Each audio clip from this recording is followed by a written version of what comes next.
Oke, sudah ya? Nah, oke teman-teman. Nah, bab 5 ini judulnya arus bolak-balik ya. Rangkaian arus bolak-balik atau listrik arus bolak-balik gitu ya. Nah, lebih ke rangkaiannya yang mau kita lihat analisis bersama nanti ya. Tujuan bab ini diberikan ke kalian supaya kalian itu apa ya, tahu tentang konsep arus bolak-balik dan juga paling tidak tuh tahu ya penerapannya di alat-alat seperti apa. Semoga nanti kamu bisa punya konsep itu dan bisa mengembangkannya. Nanti kalau kamu nanti kuliah S1 atau S2 gitu ya, menemukan suatu apa ya, alat atau apalah gitu ya yang bisa dipakai untuk kemaslahatan bersama. Ya. Saat ini sih sudah banyak sekali ya peralatan yang menggunakan konsep arus bolak-balik ini. Ya, seperti yang saat ini kita sedang gunakan ini, saya bisa bertemu kalian secara online itu ya salah satunya menggunakan konsep persamaan apa kok persamaan rangkaian arus bolak-balik itu. Ya, kamu bisa nelpon, bisa berkomunikasi baik visual maupun audio atau audio visual gitu ya. Bahkan nanti katanya ada dunia baru yaitu metaverse ya.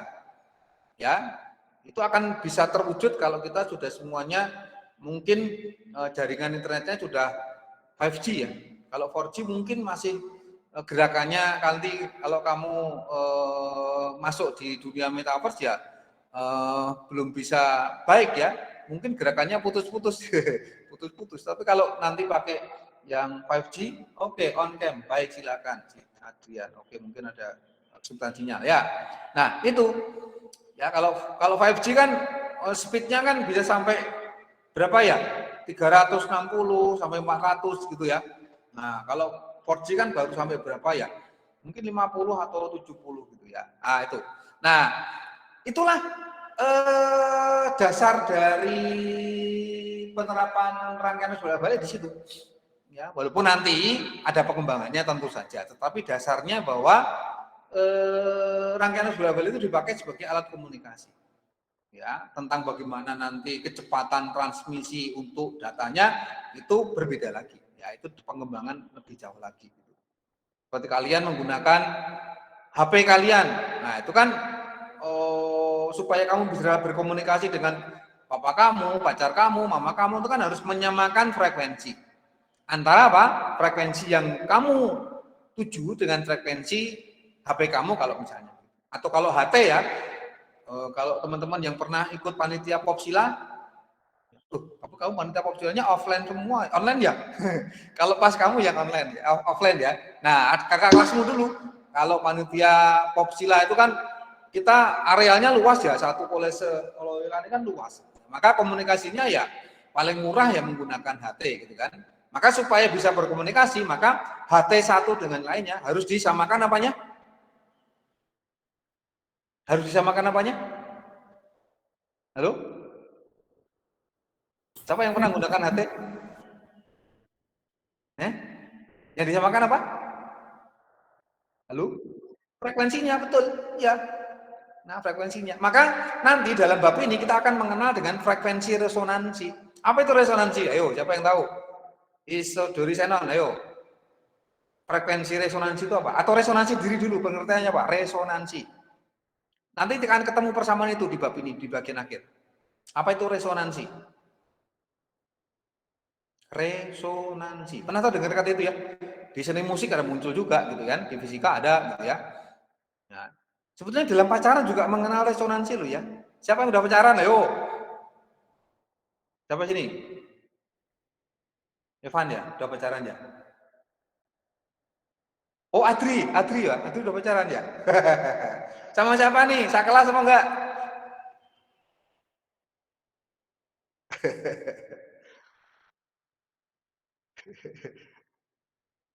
Ya, yo berarti belum frekuensinya belum itu berarti kalau belum pacaran.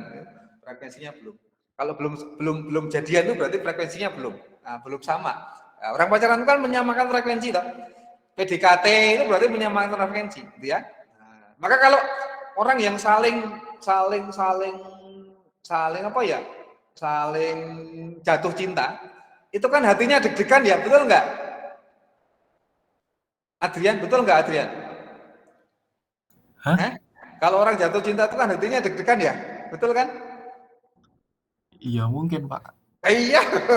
Oh, nggak usah. Pokoknya jujur aja. Ya pernah tahu jatuh cinta kamu Adrian? Belum ya Pak. Maaf Iya. Kak. Teman-temanmu pada ngaku kamu udah pacaran gitu kok. Belum Pak. Oh belum ya. Yang udah pacaran siapa? Sini ayo.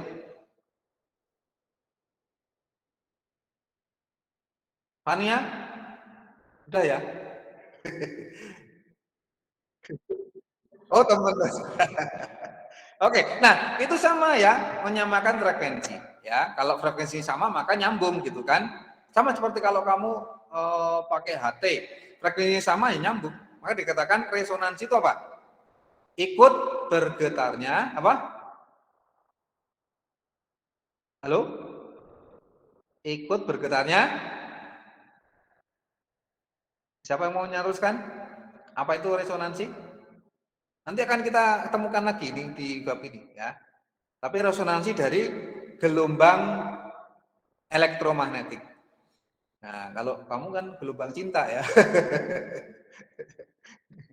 Apa yuk? Ikut bergetarnya. Apa resonansi itu? Benda, Pak. Benda lain. Jika apa? Jika apa? Ada getaran dari sumber bunyi. Oke, tetapi harus ada catatan lagi. Yang penting ini. Selain ada getaran, terus harus frekuensinya Sama. sama. Nah, itu yang penting, frekuensinya sama. Itu ya. Itu prinsip dari resonansi. Nah, sama juga nanti prinsip dari resonansi rangkaian harus bola-balik yang kita buat. Ya, contohnya ya gampang kamu tadi nelpon mama kamu, papa kamu, teman kamu pencet-pencet keypadnya itu untuk apa? Yang menyamakan frekuensi, sehingga frekuensi HP kamu dengan frekuensi yang kamu telepon mama kamu itu sama, maka terjadi resonansi, baru bisa komunikasi. Begitu. Kamu mendengarkan frekuensinya radio Prambors di Semarang berapa ya? 102 ya? 102. Itu ya berarti kamu harus menyamakan frekuensi radio kamu tuning, kamu set gitu ya, sehingga frekuensi radio kamu 102. Maka match dengan frekuensinya radio Gajah Mada. Ya, maka terjadi resonansi, maka kamu bisa mendengarkan, bisa berkomunikasi. Kalau radio sih komunikasinya satu arah ya, tetapi kalau HP kan frekuensinya dua arah, HT juga dua arah. Itu bedanya ya, tapi terjadi frekuensi resonansi tadi. Nah, nanti di bab ini di bagian penerapan rangkaian arus bolak-balik kita juga akan temukan frekuensi resonansi. Ya, rumusannya nanti simple sih, ada LC-nya. Ada LC-nya ya, ada LC-nya. Nanti frekuensi resonan itu kan 1/2 pi akar LC. Bukan Loyola College sudah. Tapi L-nya itu induktor, C-nya adalah kapasitor. Ya, gitu. Siapa tahu nanti di Loyola ada radio FM enggak ya? Di DKKM buat enggak ya radio FM ya? Enggak ada ya? LCFM gitu ya. 100,37. Ada pokoknya ada 37-nya lah gitu ya. Tuh misalnya ya. Nah, tuh LCFM. Siapa tahu nanti kalau misalnya kita offline untuk komunikasi paling cepat ya pakai radio FM lah gitu ya. Biasanya gitu. Nah, oke, gitu. Kemudian itu tujuannya. Kemudian ada dua bagian besar di bab ini yaitu rangkaian arus bolak-balik sendiri dan penerapannya. Ya. Oke, dalam rangkaian arus bolak-balik kita lihat. Nah, seperti ini gambarannya. Tadi sudah saya tanyakan ke kalian tentang generator sebagai sumber tegangan bolak-balik, sumber arus bolak-balik. Maka kalau dituliskan lagi, ya, kuat arus dan tegangan AC, AC itu singkatan dari apa? Bukan air conditioner ya, bukan ya, itu kan AC yang di kamar ini ya. Tapi alternating current, ya. Dinyatakan dengan fasor dan dinyatakan juga dengan grafik. Jadi ada dua cara mengungkapkan tegangan dan kuat arus. Ada tiga deh malahan. Yang satu persamaan, yang kedua adalah grafik, yang ketiga menggunakan fasor. Apa itu fasor dan bagaimana membacanya? Ya, kita lihat di sini. Oke, tadi siapa tadi yang jawab tentang sumber tegangan dari generator, di mana tulisannya E sama dengan NBA omega sin omega T, atau E sama dengan E max sin omega T. Kita ganti E-nya adalah tegangan V, kemudian E max-nya sekian tadi V max. Maka jadi V sama dengan V max sin omega T. Begitu ya? Nah, di mana V max adalah NEBA omega, omeganya adalah 2PF tadi. Itu tegangannya. Kalau arusnya sama sih, I sama dengan I max sin omega T. Nah, karena ada fungsi sin, maka kalau dibuat grafik, ya grafiknya grafik sinus gitu ya. Yang merah itu adalah grafik untuk tegangan, yang biru adalah grafik untuk arus, gitu ya. Maka grafiknya sinus begitu, ada nilai maksimumnya, ada minimumnya, ada yang minus gitu ya. Nah, ini bisa kita pahami kalau misalnya ini grafik V terhadap T, sorry sumbu T-nya tidak tertulis ya, T di situ ya, mendatar tuh T, maka kita bisa memahami untuk grafik sinus yang di atas sumbu T, itu artinya misalnya itu arus ya berarti ke kanan arusnya. Ya, di bawah sumbu T berarti ke kiri. Gitu. Maka kalau dia ke atas lagi, ya kanan lagi, ke bawah kiri lagi. Jadi kanan kiri kanan kiri kanan kiri begitu. Itu arusnya. Ya. Kanan kiri begitu. Nah, frekuensi bolak-baliknya kanan kiri itu masuk ke dalam persamaan sin omega T itu, omeganya itu, ya, omega kan 2PF ya. Nah, F-nya itu adalah frekuensi bolak-baliknya. Listrik PLN tadi berapa? 50 sampai 60 Hz. Begitu. Ya. Nah, lupa kalau yang di PLN itu Kak, kalau kita dengar itu tegangan sampai rumah kan 220. Nah, itu yang mana, Pak? Yang 220. Ya kan? Di persamaan V sama dengan Vm sin omega T, yang 220 yang mana? Yang nggak ada di situ. 220 yang ada, yang kamu sering dengar itu adalah tegangan efektif. Nanti slide kedua setelah ini akan saya jelaskan kenapa kok itu disebut sebagai tegangan efektif. Nah, 220 ya masuk di dalam bagian rumus ini, V sama dengan V max sin omega T. Ya. Nah, V max-nya tentu tidak 220, lebih dari 220 itu V max-nya karena maksimum ya. Nah, 220 itu efektif. Oke, kita tinggalkan dulu efektif, nanti akan di slide berikutnya saya jelaskan. Nah, itu penggambaran atau cara mengungkapkan tegangan bolak-balik dengan cara kedua, yaitu menggunakan grafik. Cara pertama pakai persamaan, Vm sin omega T, cara kedua menggunakan grafik, cara ketiga menggunakan diagram fasor. Fasor itu singkatan dari fase vektor. Kemana pada fasenya? Ya karena kan kalau kita lihat gerakannya itu kan arusnya itu kan bergerak ya, bergerak begitu. Maka ada fase-fasenya. Misalnya pada saat gambar puncak itu kan 90 derajat. Pada saat 0 itu kan 180 derajat. Pada saat titik terendah itu kan 27 derajat posisi fasenya, gitu kan? Pada saat titik 0 lagi mungkin 360 derajat dan seterusnya. Sehingga penggambaran posisi atau fase itu juga bisa dilakukan dengan menggunakan vektor yang berputar. Vektor yang berputar. Vektor ya kita tahu adalah gambar anak panah, ya kan? Garis ada anak panahnya, ada ujung, ada pangkal gitu kan? Itu vektor. Nah, vektornya itu berputar, maka ada fasenya. Pada saat di sumbu X positif, maka dikatakan fasenya fase mula-mula atau 0 gitu kan. Tapi begitu dia berputar, berlawanan putaran jarum jam sampai ke sumbu tegak, dia sudah mencapai berapa derajat itu? Berapa? 90 derajat atau seperempat bagian. Karena satu lingkaran itu kan, kalau sudah itu kan seperempat. Maka fasenya mungkin dikatakan seperempat. Ya. Maka kalau dalam grafik sinus itu di puncak. Ya kan? Kemudian kalau dia berputar sampai ke sumbu X negatif, itu berputar 180 derajat. Atau pi radian. Maka 0 kan? 0. Maka di bagian sumbu T, berada di sumbu T. Berputar lagi 90 derajat sehingga sampai 27 derajat, maka posisi sinusnya di bagian paling bawah, ya kan? Paling bawah. Nah, si diagram fasornya itu berada di paling bawah, di ke bawah gitu. Kemudian 90 derajat lagi, 0 lagi, kembali ke posisi semula dan seterusnya. Sehingga bentuk ketiga ini nanti itu lebih simpel daripada kita menggambar apa itu grafik sinus. Nah, kalau kita nanti punya tiga komponen, ada resistor, ada kapasitor, ada induktor, belum lagi sumbernya, maka kita punya 3 grafik sinus ditumbuk jadi siji, mumet rak pusing, ya kan? Nah, maka nanti di dalam pembahasan rangkaian arus bolak-balik seterusnya, yang lebih kita gunakan menganalisis rangkaian bukan menggunakan grafik sinus, tetapi menggunakan diagram fasor.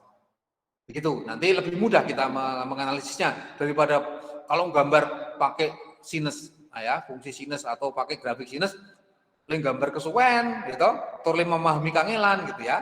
Maka para ahli fisika membuat bentuk lain untuk mengungkapkan arus dan tegangan bolak-balik ini menggunakan diagram fasor. Panjang dari vektornya itu menyatakan tentang nilai maksimumnya. Ya, misalnya tegangannya itu 220. Maka kalau kita punya tegangan kedua 110, maka panjangnya ya separuh dari yang 220. Seperti itu. Sama seperti kalau kita gambar vektor biasa gitu ya. Kalau kita punya vektor gaya 10 Newton, vektor 1, vektor 2-nya 5 Newton, ya berarti vektor 5 Newton digambar separuh dari yang 10 Newton. Begitu ya, sama ya penggambarannya. Cuma ini diputar ya, diputar begitu. Oke. Kalau kita lihat, kalau sudutnya itu omega T, kemudian V-nya itu yang tegak, maka ya V sama dengan Vm sin omega T kan. Kita lihat di dalam rumus segitiga ya, hubungan antara sisi miring, sisi tegak, sisi samping gitu kan, itu kan sinus juga. Maka V sama dengan depan sudut, ya omega T. Kemudian Vm itu sisi miringnya, V sisi depannya, maka sinus, depan per miring itu kan sinus ya. Maka Vm per V, V per Vm sama dengan sin omega T. Maka V per sama dengan Vm sin omega T. Begitu kalau misalnya diungkap hubungan antara diagram fasor dengan persamaan matematisnya. Begitu. Oke, sampai sini bisa dipahami teman-teman untuk yang diagram fasor ini. Halo? Sebelum kita lanjut ke slide berikutnya. Halo? Jelas? Bisa dipahami? Halo? Kalau kurang nanti yang mana kita ulang. Tapi kalau sudah, kita lanjut. Sudah? Halo?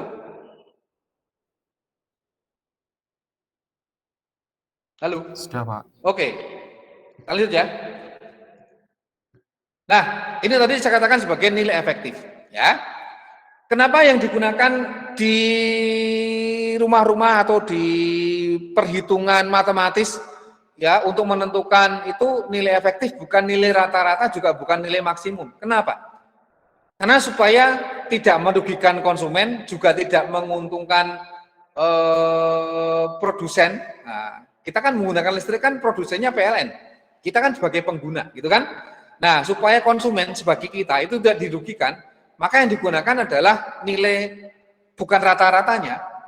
Kalau yang kita gunakan nilai rata-ratanya, yang untung besar kita, PLN rugi, bangkrut jadinya. Kenapa? Perhatikan, gambar pojok kanan atas yang gambar grafik antara I dan T.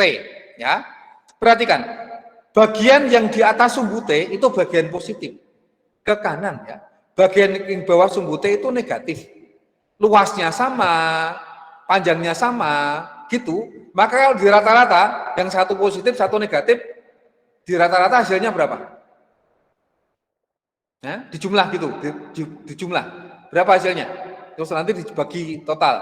Hasilnya yang atas plus, yang bawah min. Di jumlah jadi berapa? Halo? 0, ya 0. Tapi kan nyatanya kita menggunakan listrik, menggunakan daya listrik kan. Masa rata-rata arus yang kita gunakan 0? Kan tidak. Nanti PLN rugi dong. Kalau kita bantah, loh rata-rata listrik saya kan gunakan 0, masa saya harus bayar gitu kan. Ya nggak boleh lah. Nyatanya kamu menggunakan listrik, lampumu nyala, kamu bisa masak pakai kompor listrik, kamu bisa menanak nasi pakai apa itu? Rice cooker dan seterusnya gitu. Buktinya ada bahwa kamu menggunakan gaya listrik. Masa nggak bayar? Ya Kan bukan itu, akhirnya yang dipakai oleh PLN untuk menghitung berapa daya yang digunakan kita itu bukan rata-ratanya, karena rata-ratanya 0, nggak bisa. Ya, maka daya P itu kan I kuadrat R, betul nggak? I kuadrat R, ya kan? Nah, maka yang harus dikuadratkan dulu, gitu ya. Nah, minus dikuadratkan jadi apa? Ya positif. Sehingga akhirnya kalau itu dikuadratkan, maka I kuadratnya di atas sumbu T semua.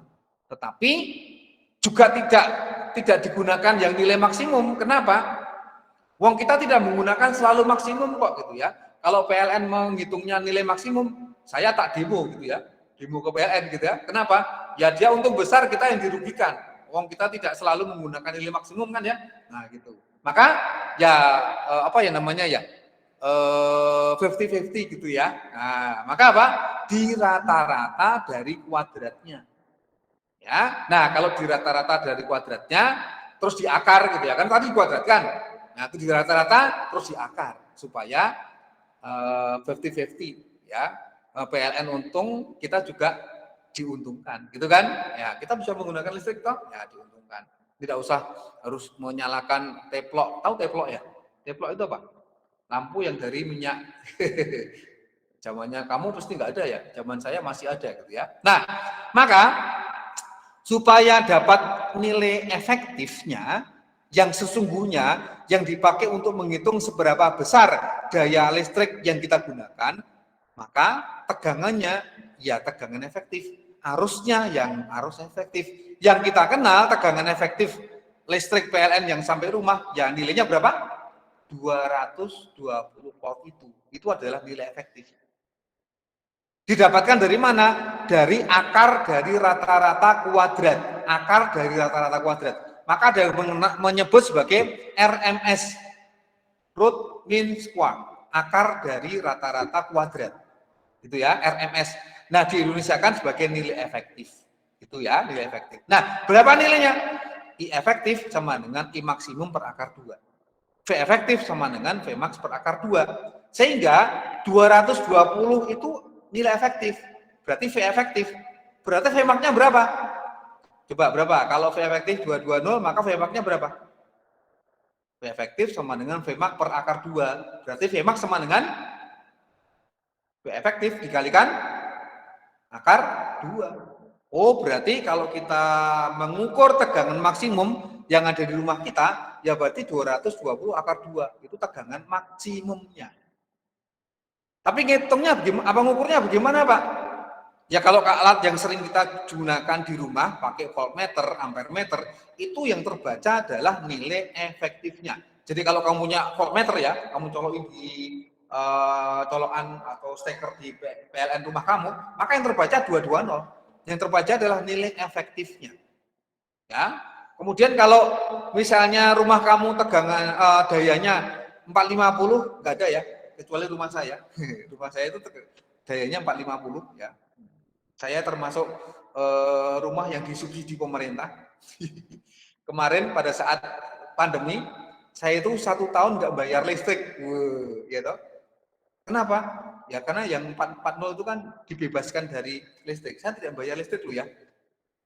Mbak bener Pak Eka? Betul. Kalau nggak percaya silakan ke rumah saya. Ya, saya itu rumah saya 450 watt. Ya, nggak pakai AC Pak? Enggak. Rumah saya nggak ada AC ya. Gitu. Nah, kalau diukur arusnya berapa? Pakai ampermeter. Ya berarti dayanya 450, tegangannya 220. Berarti I-nya berapa? Itu ya P per V. Berarti berapa? 2 ampere sekitar. Ya, gitu. 2 ampere. Begitu. Nah, kalau tegangan di rumahmu berapa? 1300 misalnya. Ya udah dibagi 220. Ya, berapa itu? Misalnya sekitar 6 atau 7 ampere. Seperti itu, ya.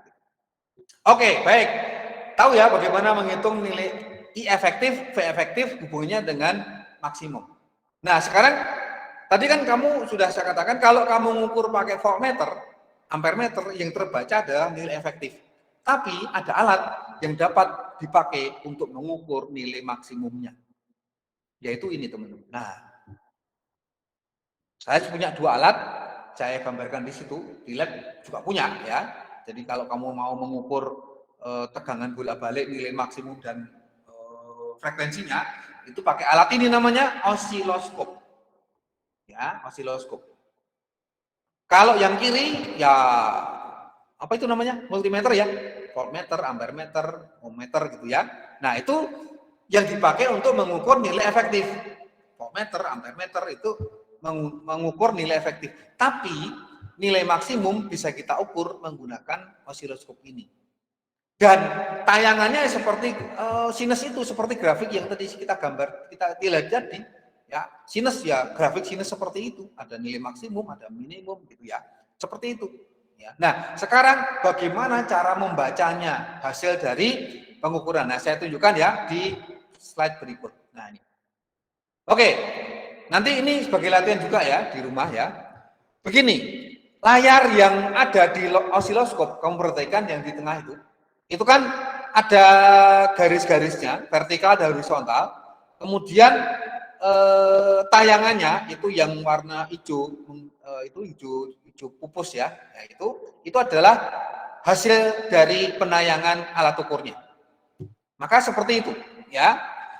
Ada kotak yang arah vertikal, kotak yang horizontal, itu bisa kita pakai untuk menentukan seberapa besar sih voltnya, berapa besar sih frekuensinya. Maka untuk menentukan tegangannya yang kita gunakan adalah pola-pola yang arah vertikal. Ya, maka di situ yang arah vertikal itu untuk voltage-nya, untuk yang arah horizontal untuk time-nya, untuk waktunya, untuk frekuensinya, untuk periodenya, itu yang arah horizontal. Maka ada dua tombol yang nanti harus kita baca kalau kita mau membaca hasil dari pengukuran menggunakan osiloskop ini. Osiloskop itu mungkin pernah kamu lihat ya, selain di lab fisika, mungkin pernah lihat di lab fisika. Oh, belum pernah masuk lab fisika ya?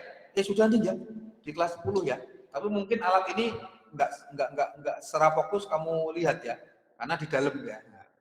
Di dalam. Nah, kalau pernah masuk ke gudangnya lab fisika ya kamu pernah lihat ya. Atau mungkin di ICU ya. Kalau misalnya untuk mengukur detak jantungnya, gitu, ya berdoa ya gitu. Karena kalau itu berarti jantungnya sudah tidak bergetar lagi gitu ya. Nah, seperti itu. Itu osiloskop itu yang di rumah sakit itu. Kalau sekarang sih sudah beda ya. Sekarang pakai LCD osiloskopnya. Kalau ini cukup lama ya. Pola lama. Nah, yang jelas ada dua tombol, yaitu yang untuk mengatur arah vertikal namanya volt per div, yang untuk mengatur arah horizontal namanya time per division. Ya. Jadi begini, volt per div itu menunjukkan nilai satu kotak dalam arah vertikal. Nanti nilai volt per div itu bermacam-macam, tergantung kan bisa diputar-putar kayak kalau kita pakai multimeter tuh ya. Misalnya, ini 2 volt. Artinya satu kotak bernilai 2 volt. Volt per div-nya itu 2 volt. Berarti satu kotak vertikal bernilai 2 volt. Volt per div-nya satu kotak menjadi 6 volt. Berarti satu kotak 6 volt begitu. Ya. Itu kalau volt per div. Kalau time per division itu berarti menunjukkan arah yang horizontal. Ya, yang horizontal. Jadi satu kotak arah horizontal itu nilainya berapa? Misalnya 5 milisekon, 5 mikrosekon, 10 sekon, 1 sekon dan seterusnya begitu. Itu ada nilainya di situ. Ya. Oke, contohnya begitu, contohnya ya. Gambar kanan bawah itu adalah hasil dari pengukuran suatu tegangan bolak-balik yang ditayangkan oleh sebuah osiloskop. Nah, di osiloskopnya itu settingan untuk volt per div-nya adalah 4 volt. Artinya apa? Satu kotak arah vertikal itu 4 volt. Ya, berarti kalau kita mau menghitung Vmax-nya itu berarti ya puncaknya. Ya, lembah itu memiliki puncak berapa kotak. Nah, seperti itu. Kemudian kalau kita mau mengukur frekuensinya, kita butuh periode. Periode itu kan satu gelombang, waktu yang dibutuhkan satu gelombang. Satu gelombang itu berarti satu lembah, satu bukit. Nah, satu lembah, satu bukit itu ada berapa kotak? Nah, di situ time per div-nya disetting 5 milisekon. Artinya apa? Satu kotak mendatar itu 5 milisekon. Gitu ya. Oke, sekarang kita bersama-sama baca. Oke, kita baca dulu yang Vmax-nya. Vmax kita lihat bukitnya, bukan lembahnya. Lembahnya juga boleh. Kalau lembah itu arah yang ke bawah itu berapa kotak? Kalau bukitnya yang ke arah atas berapa kotak? Berapa kotak itu? Bukitnya Berapa kotak puncaknya? Puncak bukitnya berapa kotak? Halo? Kelihatan kan? 3. Oke, 3. 3 kotak, padahal satu kotak volt per div-nya disetting 4 volt.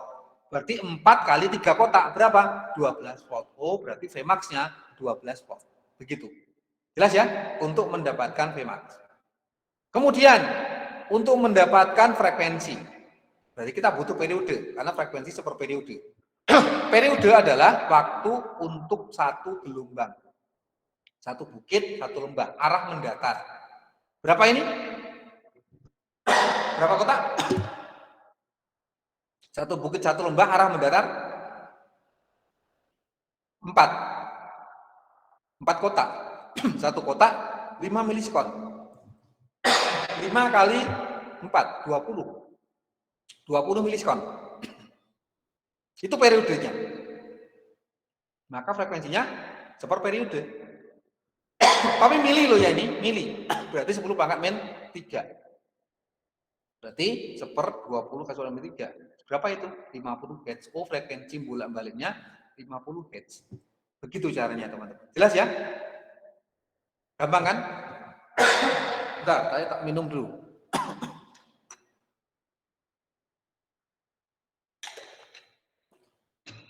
Oke, begitu teman-teman. Untuk membaca hasil dari pembacaan osiloskop. Ya.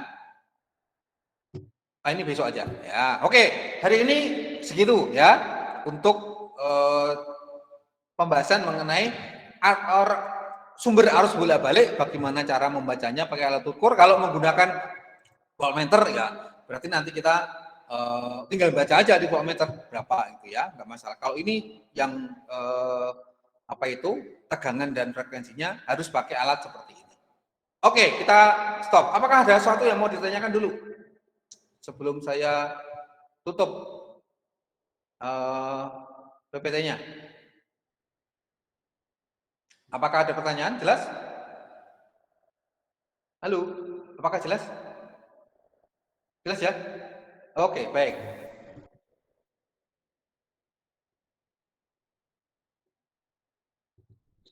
Baik, saya akan tunjukkan contoh soal ya. Bentar, saya akan share screen di kelas kita.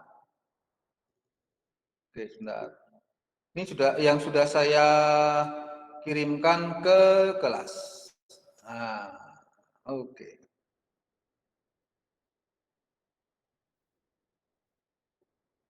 Di sini ya, contoh. Oke, kita lihat contoh ya. Nah, ini. Contoh pertama. Kelihatan kan? Gambar berikut menunjukkan suatu sumber tegangan arus bolak-balik yang dihubungkan dengan osiloskop. Sumber tegangan bolak-balik yang dihubungkan dengan osiloskop. Dengan mengatur tombol skala vertikal, berarti volt per div ya, 20 volt per cm. Ini satu kotak cm ya, itu 2 volt. Tombol sweep time itu 5 milisekon per cm. 5 milisekon per cm. Jadi arah horizontal 5 milisekon. Maka diperoleh gambar seperti bawah. Dari pola tersebut ini diinterpretasikan apa ya? Kita lihat. Kalau kita lihat satu gelombang penuh itu diketahui mendatarnya 4 kotak, di satu bukit itu vertikalnya 2 kotak. Maka Vmax-nya berapa? Vmax-nya ya 2 dikalikan 2 karena volt per div-nya 2, satu bukitnya itu 2 kotak, berarti 2 dikalikan 2, 4 volt. Ini V efektifnya, Vmax-nya, sorry ya. Berarti V efektifnya berapa? Ya Vmax per akar 2. Jadi kalau ditanyakan V efektifnya ya yang per akar 2. Jadi ini E ya. Kemudian untuk skala horizontal, periodenya berapa? Oh, satu gelombang itu 4. 4 kali tombol sweep-nya 5. 5 kali 4, 20, tapi milisekon. Berarti sama seperti tadi ya, frekuensinya berarti 1/20 milisekon. Ya, jadi 50 Hz juga. Nah, sehingga jawabannya bisa kita dapatkan E misalnya begitu.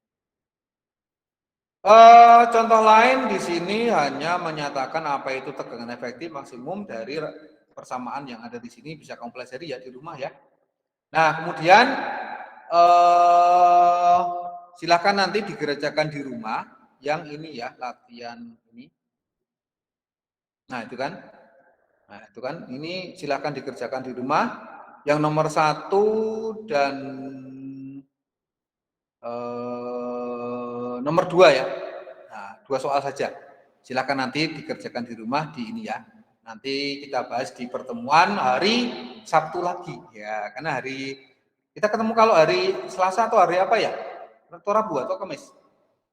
Di lab ya. Nah, itu nanti kita tetap lanjutkan yang lab ya, yang 4 percobaan ya. Kan kemarin baru 4 ya. Nah, besok 4 lagi untuk yang itu, kemudian dari hari Sabtu kita akan bahas yang berikutnya dari bab ini. Begitu teman-teman. Apakah ada yang jelas? Hah? Apakah ada yang jelas? Ya, Pak. Oke, ya. Baik, nggak usah banyak-banyak, sepenting kamu paham dulu ya. Sehingga nanti sebagai dasar untuk bagian berikutnya.